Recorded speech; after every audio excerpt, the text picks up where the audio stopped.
Hi, it's Emotionally Baked, where emotions and baking are the two most perfect ingredients. Welcome.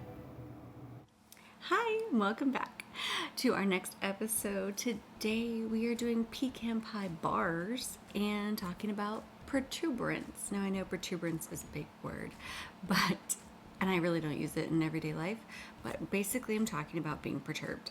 And I think perturbed is that feeling or emotion that's like you're annoyed with something, but like you're extra annoyed with something. Am I right? Do we get it? Okay. So, before we get started, let's look at what we're baking today. All right, we have our ingredients. These are our dry ingredients. Just some flour, sugar, a little salt, cold butter. This is like one of the best tools. Mine is a little broken, but it is the pastry blender. Love it to pieces. Thank you, chickens. We got some eggs, vanilla, sugar, butter, and pecans for the top.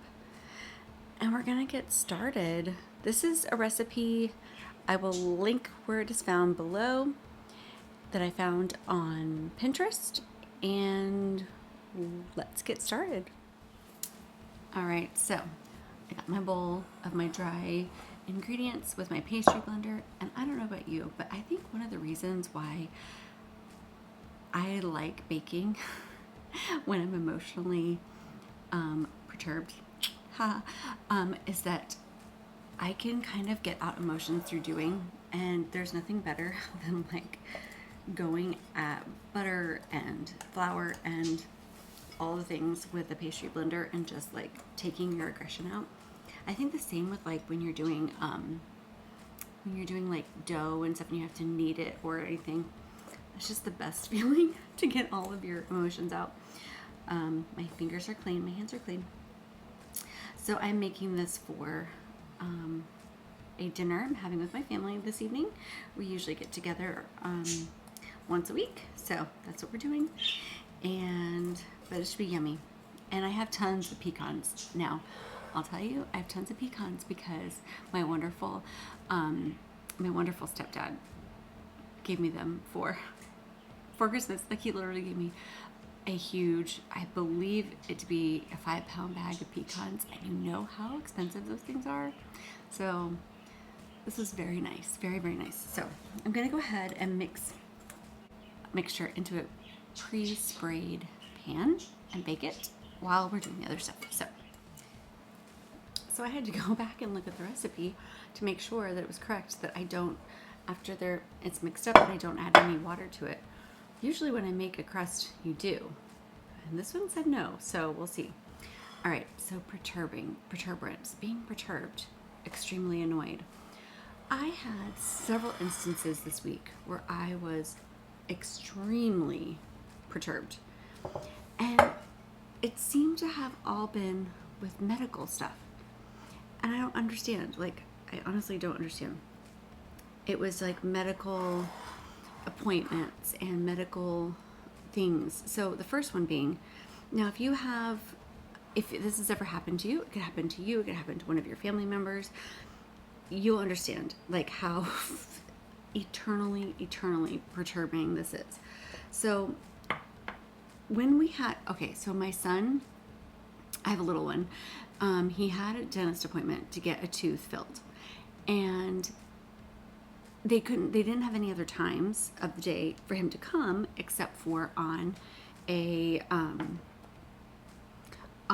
the morning, and the other times I just was like, oh, it's gonna be really hard for me because I have to pick up other kids. Pickup is really hard. So I was like, okay, we will come in the morning before school starts. We'll get this over before the day's even like begun. He can be late to school, and he's a little, so school right now is totally fine. So made all the arrangements, took my older to school. I have a middle who's in high school. That's another thing. I have a kid in elementary, high school, and college. Yay me. So I took my one to school, and then we go to we go to the dentist office and we're waiting for his appointment because it's at 9 o'clock, and I'm waiting in the parking lot, and the dentist office was quite far from where he goes to school. So that's why I got there early. So I'm sitting in the parking lot. It's like 10 minutes before the appointment, and I get a phone call, and it was the dentist office saying that they had emergency came up. Totally understandable, but they had to reschedule.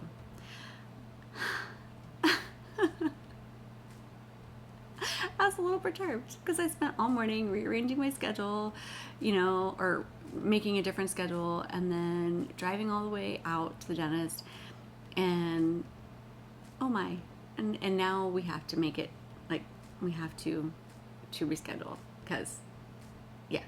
So, okay, fine, so we'll reschedule. We rescheduled for the later in this week. Y'all, tell me why it snowed the morning of this appointment. And we had to reschedule again. Like, it was ice and snow and like all the things, and we couldn't get out. And I was just so annoyed. I was like, what is happening? Like, this kid's never gonna get this feeling. Well, he will, but, and I'm so glad I didn't make it for next week, because next week we're having a lot of snow. So winter's not over, and this needs to be baked. All right, we're gonna mix up our filling while that bakes. I have white sugar, brown sugar, melted butter. I have corn syrup, which I didn't show you before. I have vanilla, my pecans, and 2 eggs. And we're just gonna mix them all up. Make and this is so much easier. I don't know if you've made pecan pie, but that's more like you have to do over the on the stove. So I'm kind of glad I just get to mix this one up in a bowl. That's very nice. Very nice. Thank you, recipe. I just get to mix it.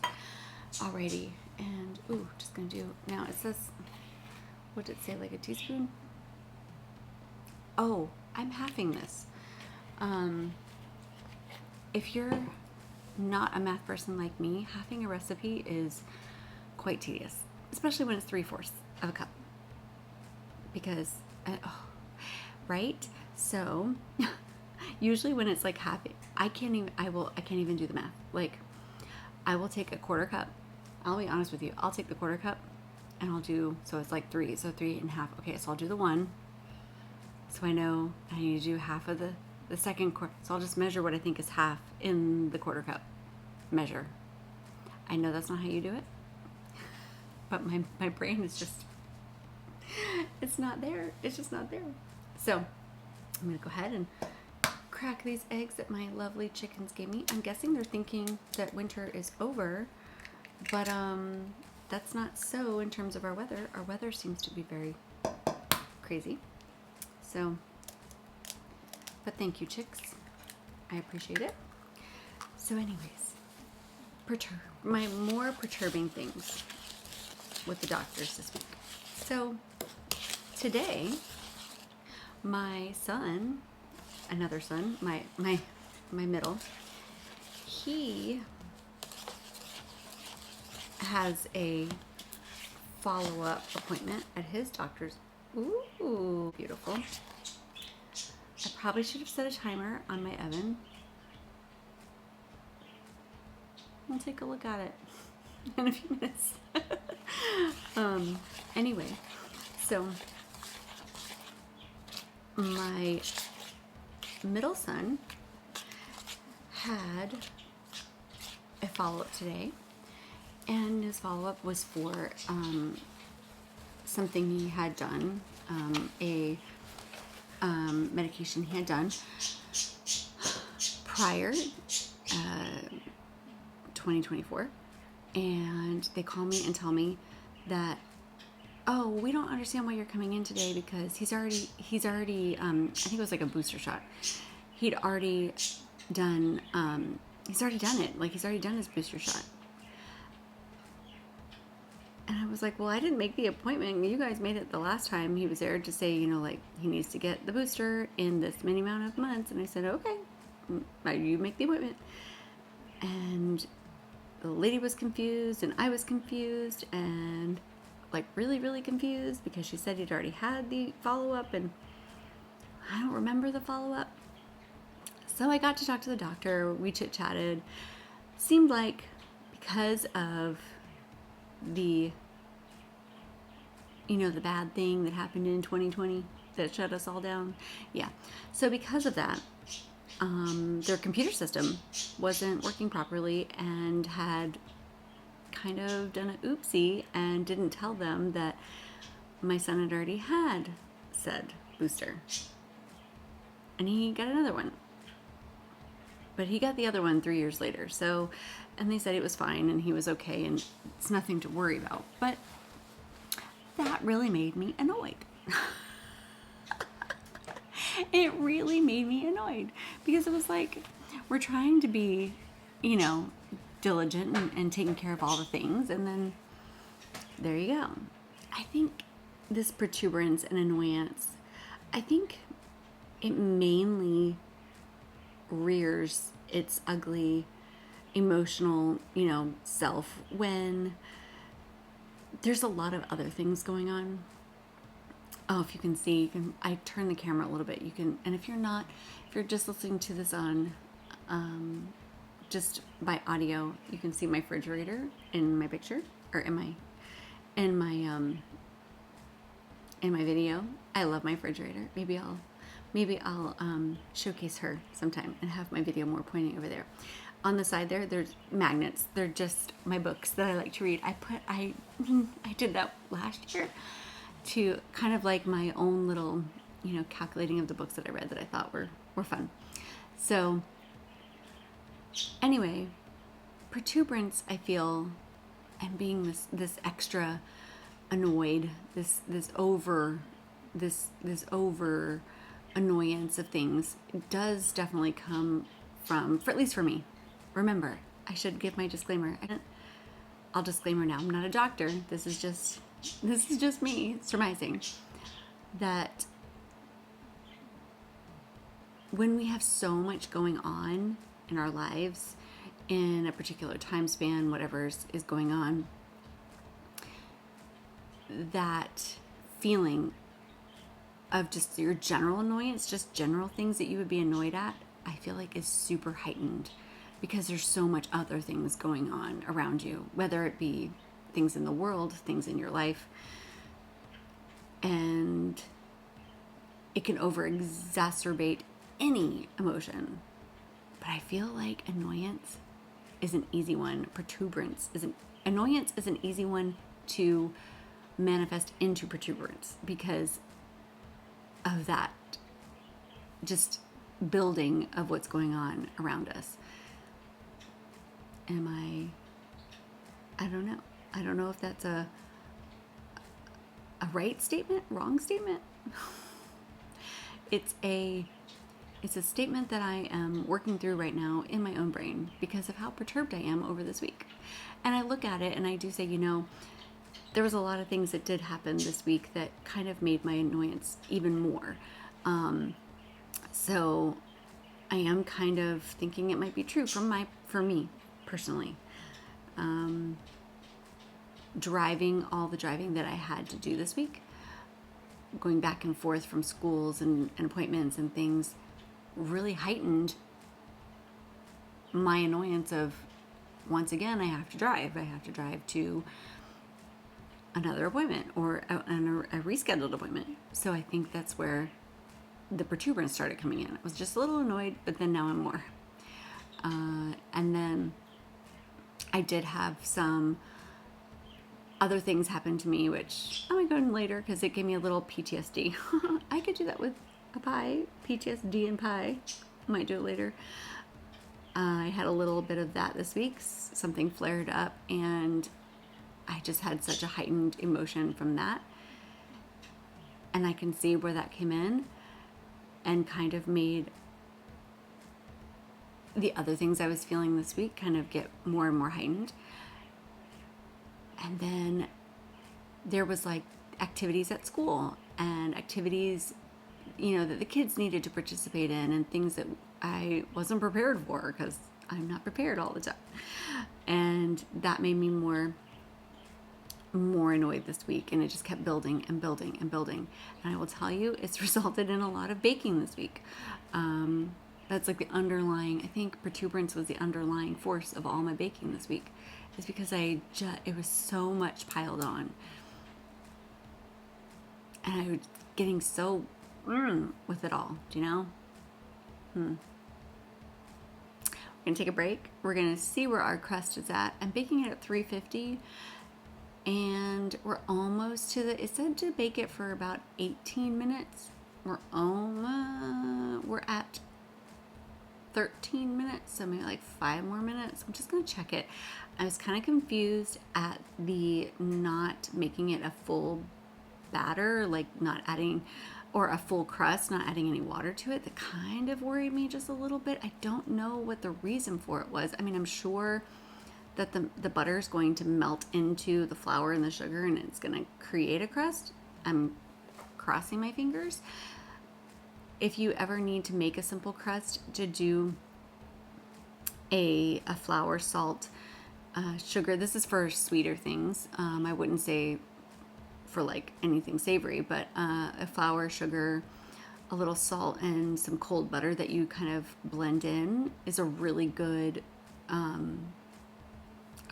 combo. And I usually put a little water just to kind of to bind it all. So we shall see. We shall see if this works out. Right now in my video, I'm just going ahead and chopping up some pecans. Here you can see, I know I'm not using a chopping board. I probably should be using a chopping board, but hey, I had the plate on hand, so I'm going ahead and using it. Chop as many pecans as you want, whatever you like. Okay, so we do have our crust here. It looks good. Oh, I should show it to you. It's a little hot. It is not as golden as I wanted it to be, or as I thought it was going to be. And that's okay. We're still baking it. We're still doing it more. So I have my pecan mixture here, and we're going to just spread it on. And then we're just going to bake it again this is a lot of just sitting and watching and letting it do its thing. So we're just going to spread this on top and get all these bits that are sticking. And then we're going to bake it. And I'm pretty sure it's going to be yummy. And this will be another 20 minutes. And then we're going to see. I probably won't try this until later, because this is going to family this evening. So let me go put this in the oven. And then we'll check. Okay, so while that's in the oven baking for the next hopefully 18 to 20 minutes, we'll see how it is doing. Let's just go ahead and finish our conversation on being perturbed. I wish I had an answer about how to combat being overly annoyed and being perturbed. I'm still looking for it for myself. Since I do suffer with some anxiety and things like that, being annoyed and having that overly annoyance sometimes hits a little harder. My husband is a very calm individual, and I hardly ever see him annoyed at anything. And I wonder, and I even say to him, how are you not annoyed? Like, how does that not bother you? How are you not perturbed at the situation? I don't say perturbed in my normal life. I just say, how are you not annoyed? And he says, I am. But he always says something like, what's the point? Or, it is what it is. It is going to be what it's going to be. And I love him for that. I love him for that. I want to love it for me too. But I'll be here to say it is hard. It's hard. I have tried to be not annoyed. I have tried to not let something bother me. I have tried to not be perturbed about a situation. And I had to call my husband. I will say, well, maybe that is a solution I have. I did call my husband today in the midst of all of my woes of scheduling and appointments and things for him to help me. So, talking to my husband on the phone, expressing everything that was annoying me, sounding board, telling him this is what was happening, this is what was going on, this is why I'm annoyed. It actually helped me get unannoyed. And then I took a walk with my son. So since we didn't have to go to this appointment, we just figured we'd go. We found a park, and we took a couple laps around this big field. And I didn't intend for that to be my solution to being unannoyed. However, I'm very grateful that it helped. That it helped me to not be as annoyed as I was. So that was my goal. It was to be unannoyed. And then baking, coming here and baking, that really helped me to be unannoyed. Doing the things, getting fresh air in my lungs, venting it out, and then doing something I loved. Maybe that's the solution. Hey, we're talking it out. Here we go. Right now in the video, you're seeing a picture of the ice that caused my protuberance this week and had us change our appointments. And I also do not have a picture of the pecan bars that I made because I just didn't get to. And that happens sometimes, and that made me perturbed. But don't leave them out. They were really only good fresh. And so, yeah, it was a good, like, right out of the oven type of dessert. But I'll link the recipe where I found it below. Well, remember, friends, whether the salt in your recipes come from tears or from a teaspoon, just remember, we baked it out. See you next time.